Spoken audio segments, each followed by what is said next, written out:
और जब अपनी बेटी को विदा किया है, अपनी बहन को जब विदा कर रहा है, तो भोजराज कंस ने जैसे ही रथ में बिठाया अपनी बहन और बहनों को,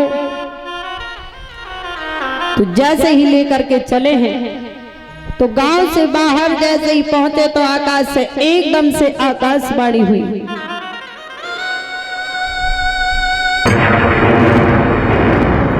भोजराज कंस, जिस बहन को तो इतने प्रेम से विदा कर रहा है, इसी तेरी बहन का 8वां पुत्र होगा, तो वही तेरा काल होगा, काल होगा, काल होगा। याद रखना भक्तों,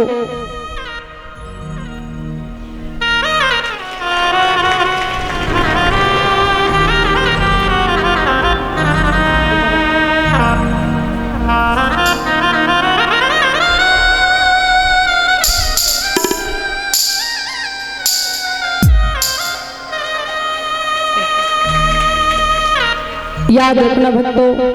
तो उसी समय पर भोजराज कंस ने वहीं रथ को रोका और रोकने के बाद में तलवार को निकाला, और तलवार को निकालने के बाद में आज देवकी के केसों को पकड़ लिया और तलवार का प्रहार जैसे ही करने के लिए हुआ, त्यों ही वसुदेव ने कलाई पकड़ ली।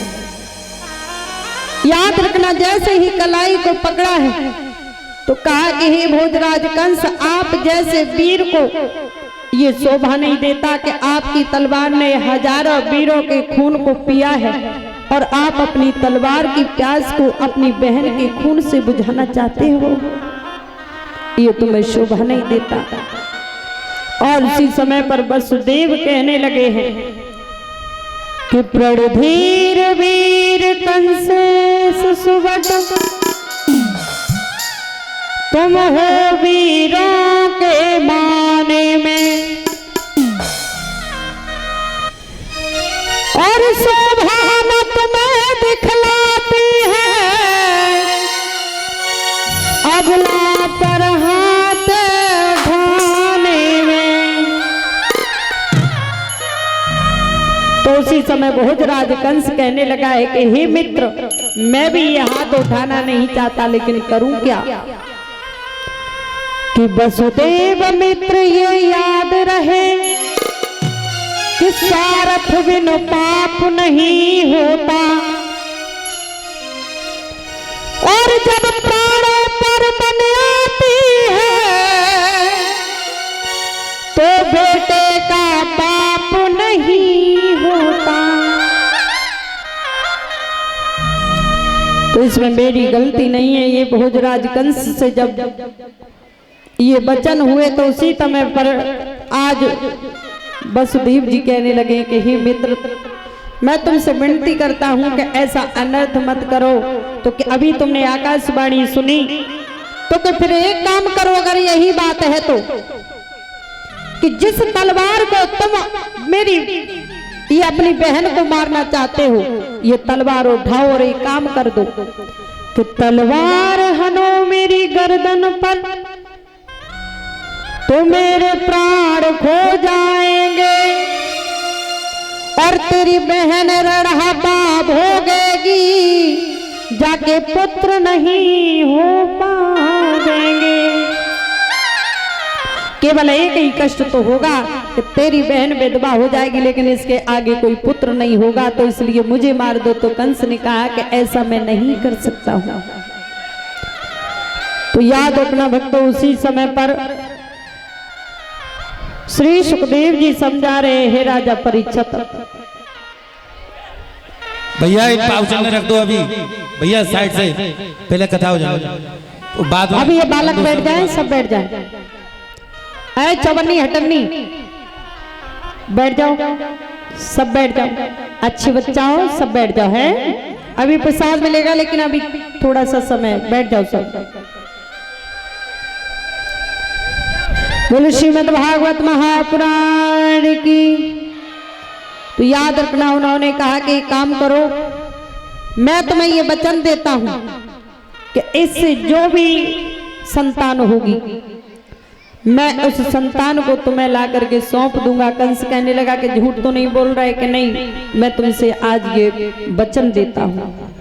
लौट आकर के रथ को लेकर के आए। बोलो गोविंद भगवान की। और उसी समय पर जेल में ला करके बंद कर दिया अपनी बहनों को। हाथों में हथकड़ियां, पैरों में बेड़ियां पड़ गई हैं और सैनिकों को इसने लगा दिया। जो पहला पुत्र आया गर्भ में और जैसे इस बालक का जन्म हुआ त्यों ही आज देवकी उसे दुलार कर रही है। तो कंस के डर से वसुदेव ने कहा कि इस पुत्र पर तेरा कोई अधिकार नहीं है, ये पुत्र मुझे दे दो। तो देवकी रोने लगी है। देवकी कहने लगी है कि हे स्वामी, मेरे भैया का तो काल 8वां पुत्र है, फिर आप इसको क्यों देना चाहते हैं? कि ये कंस की मर्जी है कि वो छोड़े या फिर सजा दे। ये मैंने वचन दिया तो वचन को पूरा करूंगा। आज देवकी रोती रह गई। उस बालक को जाकर के कंस के पास में ले जाकर के पहुंचे तो कंस के आज जैसे ही कंस ने देखा है कि बालक की तरफ, तो आज कंस के हृदय में दया आ गई। तो आज वसुदेव से कहा कि मेरा तो काल 8वां पुत्र है, इस लहू के लोथड़े ने मेरा कुछ नहीं बिगाड़ा, इसलिए तुम इसको वापस ले जाओ। तो वसुदेव बोले क्या तुम सत्य कह रहे हो? कि हाँ मैं सत्य कह रहा हूं। तो जाकर के देवकी को दिया है। आज श्री सुखदेव जी समझा रहे हैं, हे राजा परीक्षित, इधर देवताओं ने सोचा कि अगर ऐसे ही कंस के हृदय में दया आती गई तो ये पापी जल्दी नहीं मरेगा। तो उसी समय पर देव ऋषि नारद जी को भेजा है। कंस का दरबार लगा हुआ था, नृत्यांगनाएं नृत्य कर रही थी और कंस मदरा के मद में बैठा हुआ था उस सिंहासन पर नृत्य देख रहा था। तभी कि देव ऋषि नारद जी का पदार्पण हुआ। देव ऋषि नारद जी को भोजराज कंस ने प्रणाम किया और सिंहासन पर बिठाया और कहा कि कहिए देव ऋषि नारद जी कैसे पदार्पण हुआ, कि आप कैसे हो? भोजराज कंस के मैं तो ठीक हूँ। तो कि मुझे तो तुम ठीक नहीं लग रहे हो, कि क्या करूं, परेशान हूं। क्यों? कि हमारी बहन देवकी को पुत्र हुआ तो कि तुमने क्या किया? कि मैंने उसे लौटा दिया। कि बहुत बड़ी भूल कर दी महाराज, हम तो तुम्हारा हित समझ करके आए। एक पुष्प लिया और पुष्प लेकर के आज भोजराज कंस को देव ऋषि नारद जी ने कहा कि इसमें पंखुड़ियां गिनो कितनी हैं। तो पंखुड़ियों को जब गिना एक एक करके तो आज हर पंखुड़ी 8वीं कह करके आज भोजराज कंस को चक्कर में डाल दिया और देव ऋषि नारद जी वहां से कह करके चले आए। इधर में भोजराज कंस दौड़ता हुआ गया और जाकर के जेल को खुलवाया। और जैसे ही जेल को खुलवाया तो याद रखना भक्तों, उसी समय पर देवकी की गोद से जाकर के उस बच्चे को छीन लिया और छीन करके आज उसे हवा में 3-4 बार लहराया और उस पत्थर पर जैसे ही मारा तो आज उसके छोटे छोटे टुकड़े उड़ गए और कंस वहां से चला गया। अब देवकी ने उन टुकड़ों को अपने आंचल में समेटा और रो रही है। बस देव कहने लगे कि हे देवकी रो मत, इस पापी का अंत जरूर होगा। देवकी कहने लगी कि हे स्वामी मैं क्या करूं? ऐसी कौन बहन होगी जिसके भाई ने अपनी बहन के पुत्रों को मारा होगा? मैं बड़ी अभागन बहन हूं। तो याद रखना इसी प्रकार से एक नहीं 6 बालकों को मार दिया दुष्ट कंस ने। और ये बाल हत्या करने के बाद में जब 7वां गर्भ आया तो इधर में भगवान ने योग माया को आदेश दिया। योग माया